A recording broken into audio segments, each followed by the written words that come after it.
안녕하십니까. 11월 10일 주님의 날에는 세상을 변화시키는 그 교회라는 제목으로 주님의 말씀 듣도록 하겠습니다. 한번 생각을 해봅니다. 교회가 세상에서 사라진다면, 또 교회가 정말로 세상에서 없다고 한다면 과연 어떻게 될 것 같습니까? 만약에 적그리스도나 반기독교자들, 또 그 단체나 조직, 또 그리고 그런 정권을 잡은 자들이 원하는 대로 세상에서 모든 곳에서 교회가 없어진다면 과연 어떻게 되겠습니까? 생각만 해도 정말 놀랍고 당황스럽고 끔찍할 수가 있을 것 같습니다.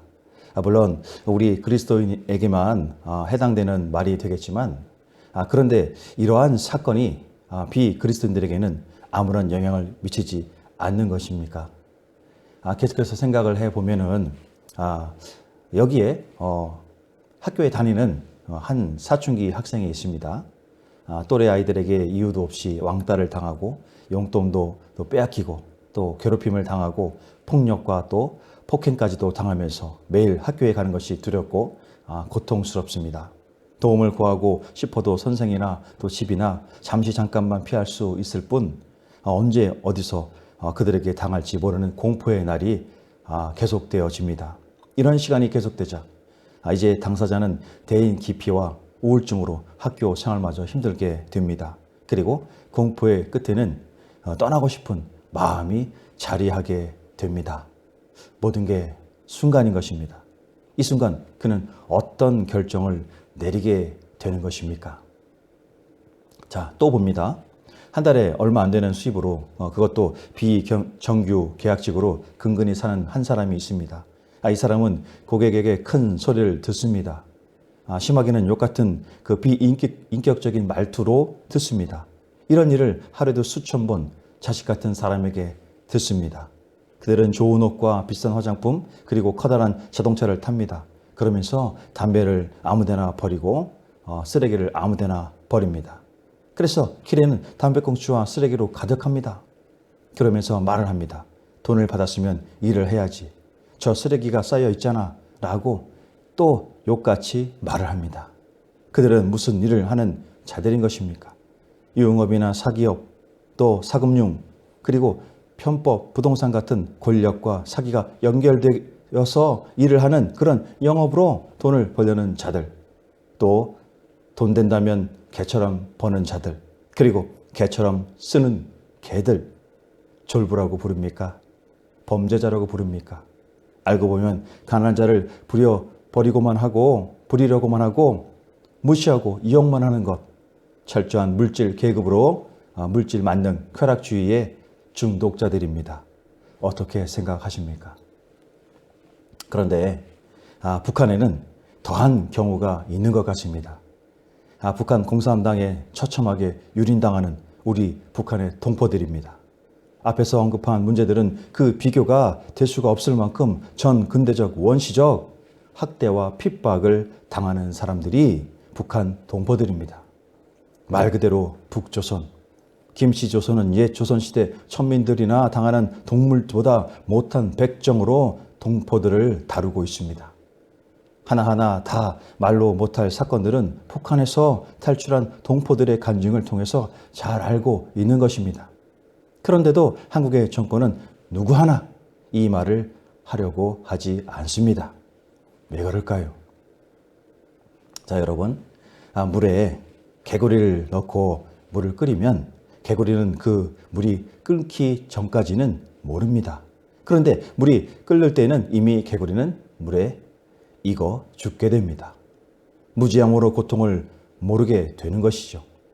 앞서 언급한 왕따 사건이나 또 물질 만능 쾌락주의자, 이어서 북한 동포를 학대하는 자, 인간을 무지함의 극치로 몰고 가서 생기는 일들 가운데 하나인 것입니다.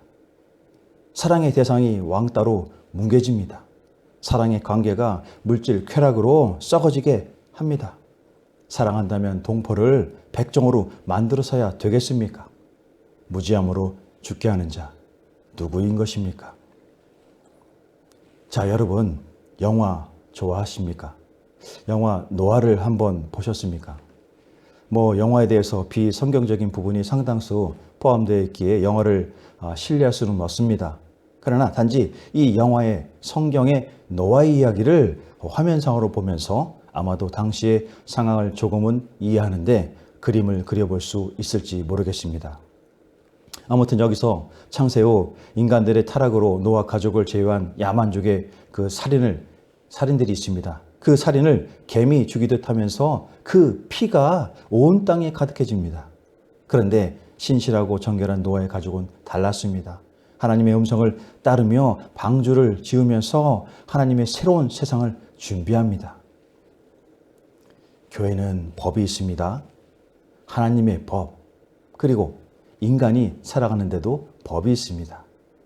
타락 전에는 동산 위에 과실을 먹지 말라는 하나님의 법이 있었습니다. 그런데 이를 어기고 타락한 후 노아 가족만 남기고 몰살하는 심판을 받았습니다. 그리고 십계명이 있습니다. 진정 세상과 구별된 하나님의 자녀들을 위한 법인 것입니다.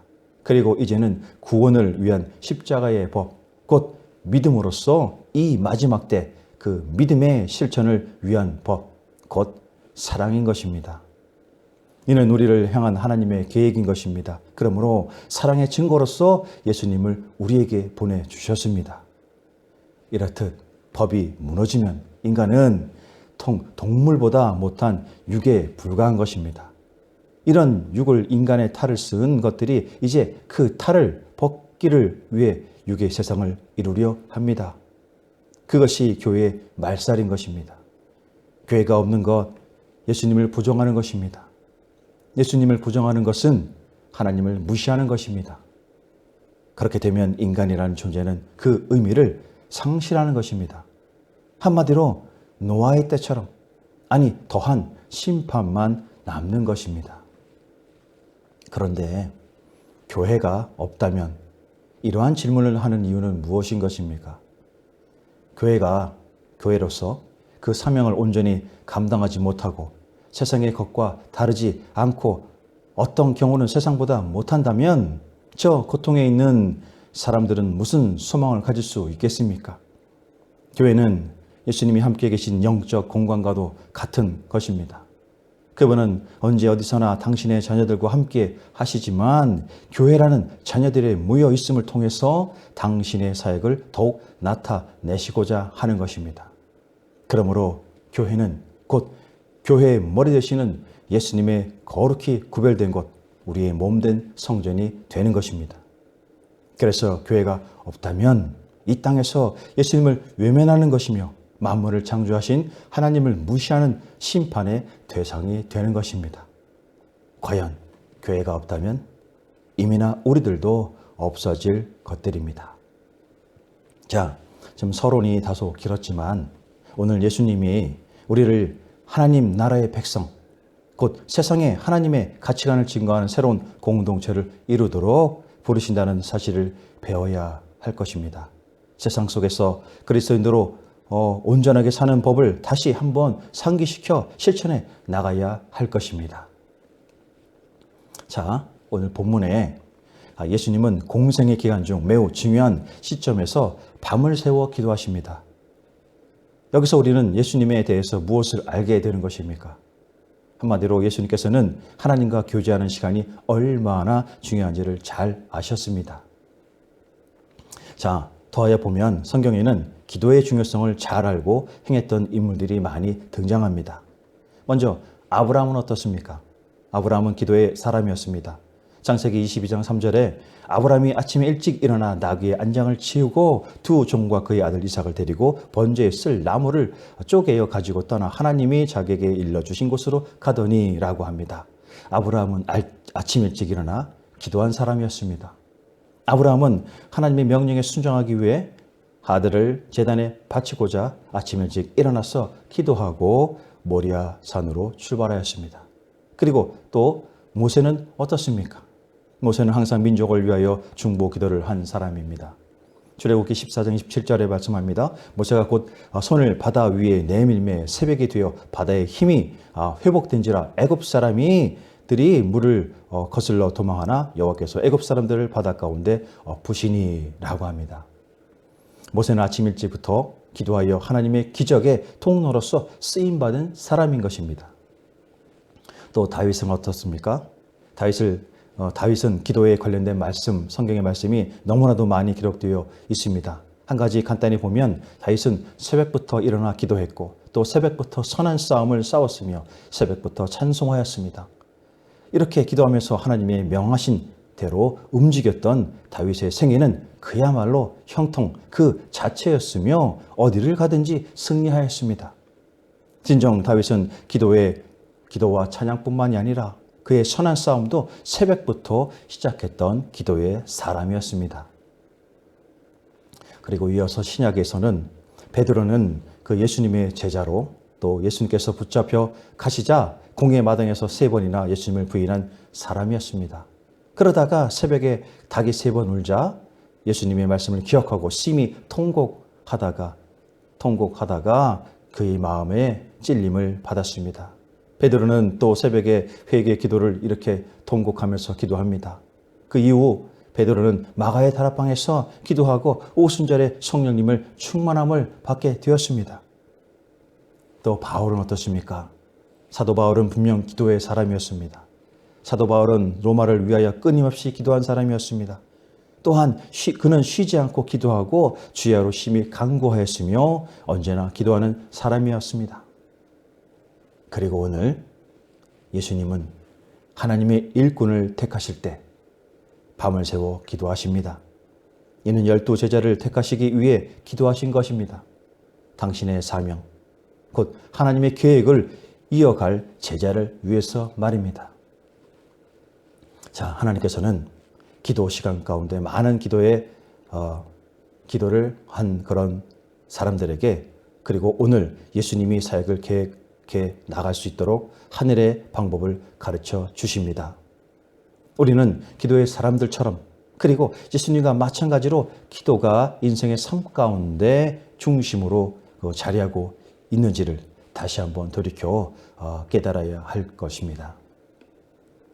자, 13절과 17절에 언급된 그 세 부류의 사람들을 보면 예수님께서 그중 특별히 가르치려고 하시는 그런 사람은 어떤 사람인지 한번 살펴보겠습니다. 자, 13절에 보면 밝음에 그 제자들을 부르사 그 중에서 12를 택하여 사도라 칭하였으니 또 17절 말씀합니다. 예수께서 그들과 함께 내려오사 평지에 서시니 그 제자의 많은 무리와 예수의 말씀도 듣고 병 고침을 받으려고 유대 사방과 예루살렘과 두로와 시돈의 해안으로부터 온 많은 백성도 있더라 이렇게 말씀하십니다. 자, 12이란 숫자는 유대인에게 있어 완전한 것을 의미합니다. 자, 따라서 12 제자의 선택은 바로 예수님의 복음 사역의 완전성을 의미하며 이들은 명령과 권세를 받아 보냄을 받은 자로서 예수님은 이 12를 택하여 다른 무리들과 구별하기 위하여 사도라 칭하셨습니다. 또 12사도뿐만이 아니라 그 외에 또 예수님을 따르는 제자들과 함께 밤이 맞도록 기도를 하시고 또 제자들을 택하신 예수님께서는 이제 택한 제자들과 함께 내려가 함께 세상으로 나가서 죄악 가운데 천국 복음을 전해야 하셨습니다. 이렇게 제자의 그 다 허다한 무리와 또 다른 여러 그 지역에서 온 많은 백성들, 곧 예수님께서 택하신 12사도들과 그들보다 좀 더 많은 제자들의 무리 그리고 여러 지방의 군중들이 모여들었습니다. 이러한 백성들이 모여든 것은 바로 예수님의 능력의 말씀을 듣고 그분의 치유와 능력을 받고자 함인 것이었습니다. 12제자들을 따르는 우리들, 그리고 예수님의 소문을 듣고 온 그 병자들, 이 중에 예수님이 제자로 선택하신 제자들은 예수님을 기꺼이 따르기로 한 사람들이었습니다. 무엇보다 그들은 예수님의 말씀을 들을 뿐만이 아니라 들은 그대로 순종하려는 사람들인 것입니다. 자, 계속해서 보면은 예수님께서 우리 20절과 또 20절부터 26절에서 말씀하시는 내용이 있습니다. 자, 이 내용을 함께 보면 이렇습니다. 먼저 주님은 말씀하십니다. 너희는 모든 것을 버리고 나를 따름으로 가난하다. 그러나 그 가난 속에서 또 그 때문에 복을 받는다. 왜냐하면 하나님의 나라가 바로 너희 것이기 때문이다. 이는 하나님의 나라의 모든 위로와 모든 은혜가 바로 너희 것이며 이후에는 하나님의 나라 저 천국의 영광과 기쁨이 바로 너희 것이 될 것이기 때문이다 라고 말씀을 하고 있습니다. 그리고 말씀하십니다. 너희는 지금 굶주리고 있다. 너희는 다른 사람들처럼 배불리 먹지 못하지만 약간의 밀 이삭으로 끼니를 때우면서 그러면서도 즐거워한다. 그러므로 너희는 이 세상에서는 굶주리지만 저 천국의 하나님 세상에서는 배부름을 얻을 것이다 라고 하십니다. 이어서 또 말씀하십니다. 너희는 지금 울고 있다. 그러나 너희에게는 복이 있다. 너희의 지금 슬픔은 미래에 주어질 큰 기쁨을 결코 막지 못하며 오히려 그 기쁨을 예배하는 것이 되는 것이다. 곧 이제 너희는 웃을 것이다. 지금은 눈물로 씨를 뿌리지만 곧 기쁨으로 감사하게 될 것이다. 하나님께서는 우리를 위하여 선물을 준비하고 계시다. 그러므로 그들의 얼굴은 웃음으로 그들의 입술은 기쁨의 찬양을 할 것이다 라고 하시는 것입니다. 또 계속해서 말씀하십니다. 너희는 지금 세상의 악함을 겪고 있다. 이 악함으로 꽉 찬 세상이 그리스도로 말미암아 너에게 온갖 핍박과 모멸을 당할 수 있다는 것을 각오해야 한다. 이는 너희가 그리스도와 그의 천국 복음 사업을 섬기기 때문인 것이다. 너희의 전도와 가르침 그리고 삶은 이 사악한 무리들과 그의 현혹된 졸개들의 공격의 대상이 되기 때문에 그 무리들은 너희를 필사적으로 미워할 것이다. 그들은 너희를 조롱하고 욕하고 너에게 죄가 없는데도 속에서 흉한 범죄를 뒤집어 씌워 죽이려 할 것이며 그리고는 세상에서 없어져야 할 정신 이상자로 여길 것이다. 이렇게 너희가 당하는 것에는 이후 하늘에 복이 있다는 것을 잊지 말아야 할 것이다. 우리는 하나님의 아들을 섬기는 가운데 세상에 질 수 없는 영예를 가지게 된다. 그날에 기뻐하고 뛰놀라 그것을 견디어 이겨내라. 너희는 너희의 앞에 선지자들이 당했던 것과 같은 고난을 당하는 것이므로 그것을 부끄러워할 필요도 없이 기뻐해야 할 것이다. 이 일로서 너희는 넉넉한 하늘의 보상을 받을 것이다. 하늘에서 너희 상의 큼이라. 너희는 그리스도를 위하여 손해보는 일이 있겠지만 끝내는 예수 그리스도가 너희를 잃어버린 자가 아닌 품 안에서 가득 채워지는 자가 되게 하실 것이다 라고 하십니다. 자, 그러나 또한 말씀하십니다. 자, 세상은 부유한 죄인들을 부러워하지만 부유한 자에게는 화가 있다. 그들은 재물을 얻는 자들이다. 그들은 거기에서 자기의 생명을 바쳤다. 그들은 살아있는 동안 그들이 생각하기에 가장 좋은 것을 얻었다. 그들이 이 세상의 것들을 위로로 삼은 것은 육신의 욕망에 눈먼 속물들이 어리석음이다. 그것들은 단지 그들이 좋아하는 것만을 목적으로 삼고 있는 것이다. 그들은 그것들을 가지고 즐거워한다. 그러므로 그들에게 하나님의 위로는 필요가 없으며 유치한 것이다. 그런데 그들이 좋아하는 것들이 없어진다면 그것은 불행한 것이다. 배부른 자에게 화가 있다. 그들은 원하는 것 이상을 가지고 있다. 그들을 하나님과 예수 그리스도가 없이 자기 스스로가 배부른 자들이 것이다. 그러한 자에게는 화가 있다. 그것은 머지않아 그들이 자랑했던 모든 소유가 없어질 것이기 때문이다. 그리고 웃는 자에게는 화가 있을 것이다. 그들은 어리석게 웃음을 즐기는 자들이다. 그러한 자들에게 화가 있을 것이다. 왜냐하면 그들은 지금 잠시 동안만 웃을 수 있고 얼마 후에는 통곡하며 울 것이다. 모든 사람이 칭찬하는 자에게는 화가 있다. 그들에게는 세상의 칭찬과 이목이 가장 유일한 관심사이기 때문이다. 자기들의 그 악한 방법으로 너희 조상들에게 아첨하는 말을 했던 거짓 선지자들은 관심받고 칭찬받았다 라고 말씀하십니다.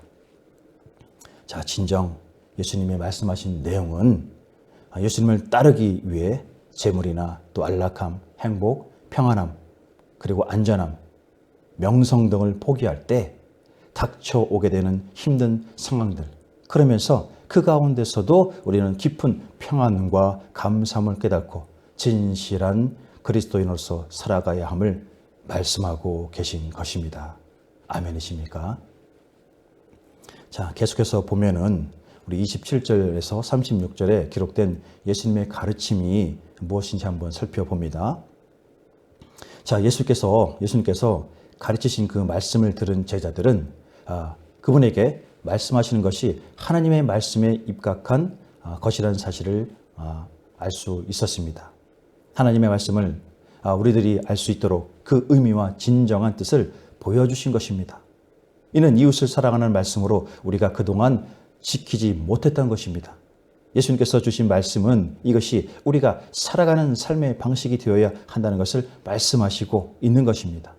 서로를 사랑하는 것이 바로 삶의 모습이 되며 이것은 자신을 사랑하는 사람이라면 다른 모든 사람들이 자신을 사랑하고 있다는 것을 알고 자신과 또 다른 자신을 사랑하라는 것입니다. 하나님께서 우리를 사랑하시는 사랑을 생각한다면 이 말씀을 지킬 수 있어야 하는 것입니다. 하나님께서 우리를 어떻게 사랑하셨는가 깨닫고 우리도 그분과 같이 이웃을 진정으로 사랑하는 것, 서로 사랑하라. 진정 그리스도인들의 삶을 사는 것입니다. 요한복음 13장 35절은 말씀합니다. 너희가 서로 사랑하면 이로써 모든 사람이 너희가 내 제자인 줄 알리라. 할렐루야. 자, 예수님께서 제자들에게 주신 명령, 우리 일반 죄인들의 행동 방식과는 대조되는 것으로 보여집니다. 자, 32절에서 33절 먼저 보면은 이렇게 말씀을 하고 있습니다. 너희가 만일 너희를 사랑하는 자만을 사랑하면 칭찬받을 것이 무엇이냐? 죄인들도 사랑하는 자는 사랑하느니라. 너희가 만일 선대하는 자만을 선대하면 칭찬받을 것이 무엇이냐? 죄인들도 이렇게 하느니라. 자, 이렇게 말씀하십니다. 자, 그러면 예수님께서는 왜 제자들이 세상 사람들과 또 다르게 행동하기를 원하고 계신 것입니까? 자, 35절, 36절은 말씀합니다. 오직 너희는 원수를 사랑하고 선대하며 아무것도 바라지 말고 꾸어 주라. 그리하면 너희 상이 클 것이요 또 지극히 높으신 이의 아들이 되리니 그는 은혜를 모르는 자와 악한 자에게는 인자하시니라. 너희의 아버지의 자비로우심이 같이 너희도 자비로운 자가 되어라. 이렇게 말씀하십니다. 자, 예수님은 우리가 예수님을 모르는 이들에게 그분의 사랑을 드러내길 원하십니다.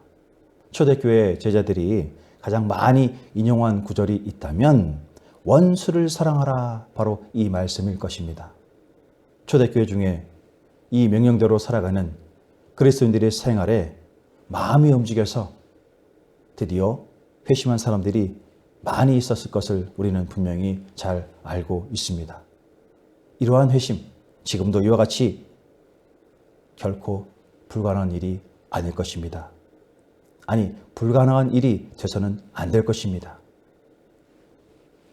자, 예수님은 37절과 38절에서 네 가지 교훈을 주시고 계십니다.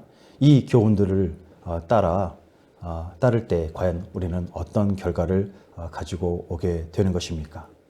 자, 37절 이하 말씀을 보면 비판하지 말라 그리하면 너희가 비판을 받지 않을 것이요 정죄하지 말라 그리하면 너희가 정죄를 받지 않을 것이요 용서하라 그리하면 너희가 용서를 받을 것이요 주라 그리하면 너희에게 줄 것이요 곧 후히 되어 누르고 흔들어 넘치도록 하여 너희에게 안겨주리라.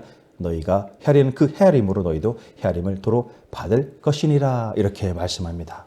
자, 이 말씀을 현대의 성경으로 좀 풀어서 쉽게 보면 이렇게 말씀합니다. 남을 비판하지 판단하지 말아라. 그러면 너희도 판단을 받지 않을 것이다. 남을 죄인으로 단정하지 말아라. 그러면 너희도 죄인 취급을 받지 않을 것이다. 남을 용서하라. 그러면 너희도 용서를 받을 것이다.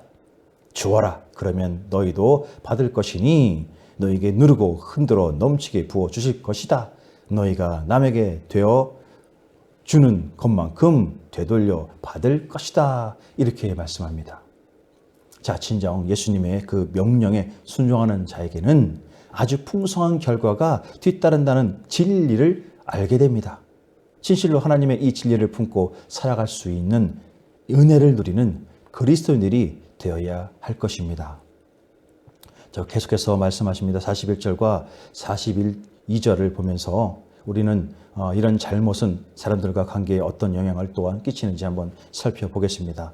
41절, 41절 어떤 잘못을 있는지 한번 봅니다. 자, 41절 보면 어찌하여 형제의 눈 속에 있는 티는 보고 내 눈 속에 있는 들보는 깨닫지 못하느냐? 너는 내 눈 속에 있는 들보를 보지 못하면서 어찌하여 형제에게 말하기를 형제여 나로 내 눈 속에 있는 티를 빼게 하라 할 수 있느냐? 외식하는 자여 먼저 내 눈 속에서 들보를 빼라. 그 후에야 내가 밝히 보고 형제의 눈 속에 있는 티를 빼리라. 이렇게 말씀합니다. 자, 이 두 구절은 자신이 저지른 커다란 범죄에도 불구하고 형제의 생활 속에서 나타난 조그마한 실수나 잘못을 비판하는 거짓 선지자들의 그 위선적인 행동을 예수님께서 작은 나무 부스러기와 커다란 들보와 이 관계를 말씀을 통해서 전하고 계십니다.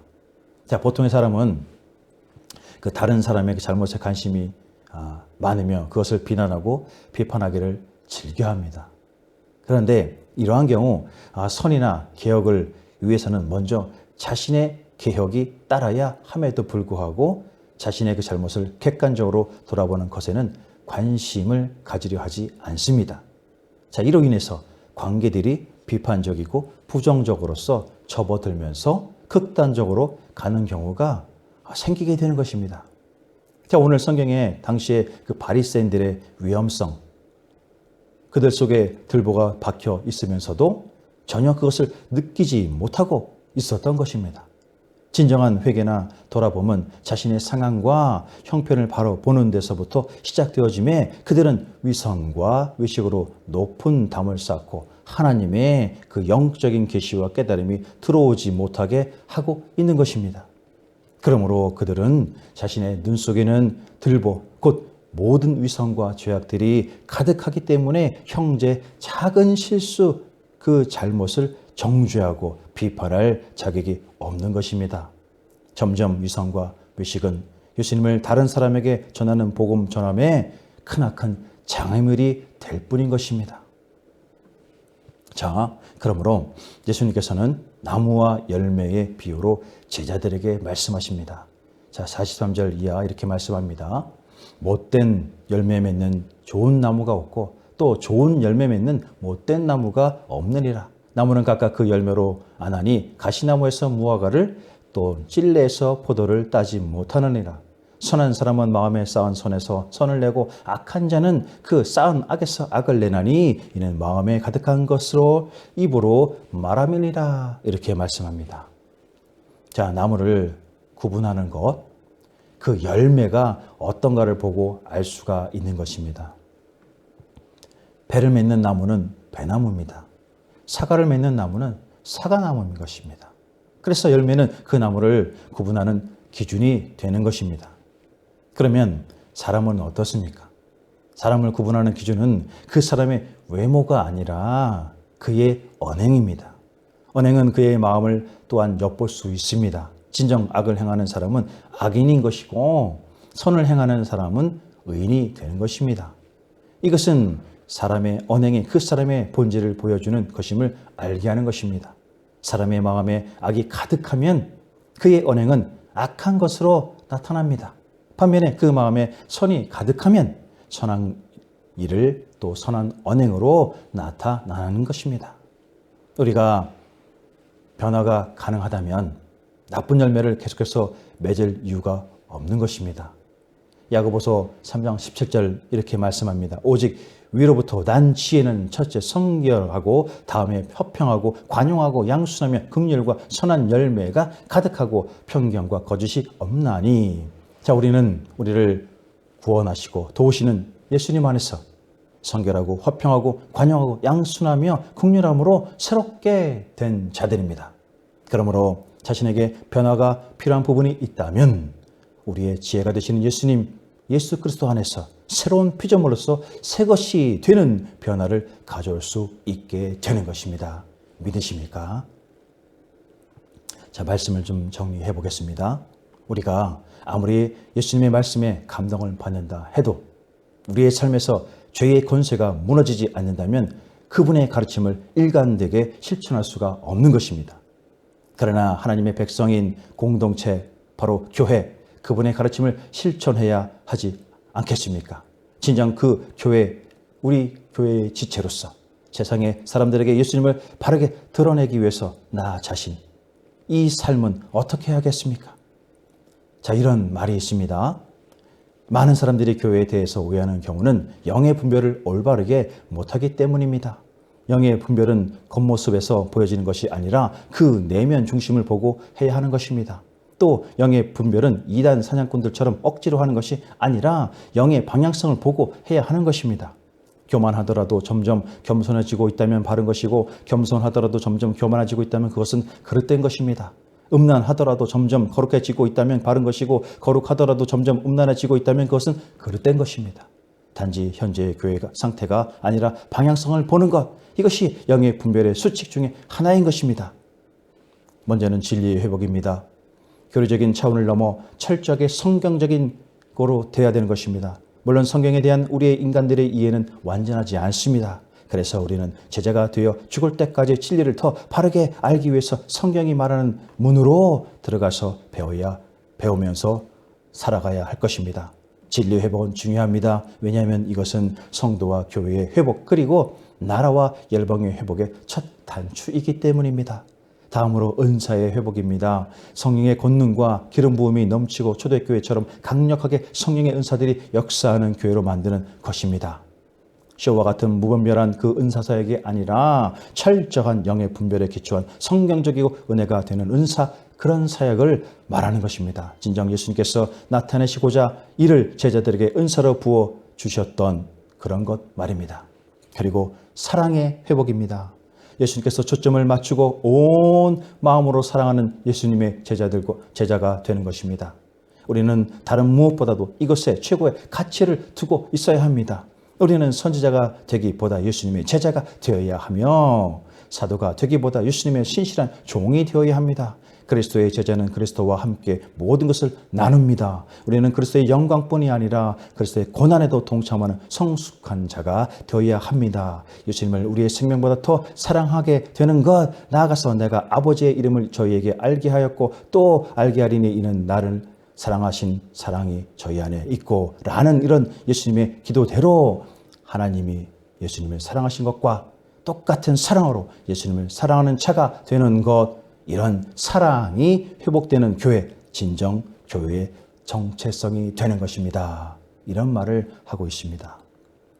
자, 오늘 우리에게 예수님이 능력이 함께하지 않는다면 그분의 가르침을 우리의 삶에서 실천하기가 불가능하다는 사실을 알게 합니다. 오직 예수 그리스도께서 계신 교회만이 하나님의 자녀로서 합당한 삶의 모습을 드러낼 수 있는 것입니다. 그리스도인들은 이러한 교회의 한 지체로서 어떻게 자신을 변화시키고 또 세상을 변화시킬 수 있을지 진정 깨닫고 나가야 할 것입니다. 예수님은 자기 백성들의 공동체이며 몸이 되는 교회가 세상과 근본적으로 구별되기를 원하십니다. 진정 위선이나 이중적인 잣대를 가지고 행동하는 그분의 부분이 우리 자신의 삶에 있다고 한다면 속히 이를 깨달아야 할 것입니다. 그리고 나서 교회를 위해서 그리고 하나님의 자녀들의 신실한 공동체인 교회 지체로서 우리 각자 자신의 삶이 성숙할 수 있도록 하나님께 기도해야 할 것입니다.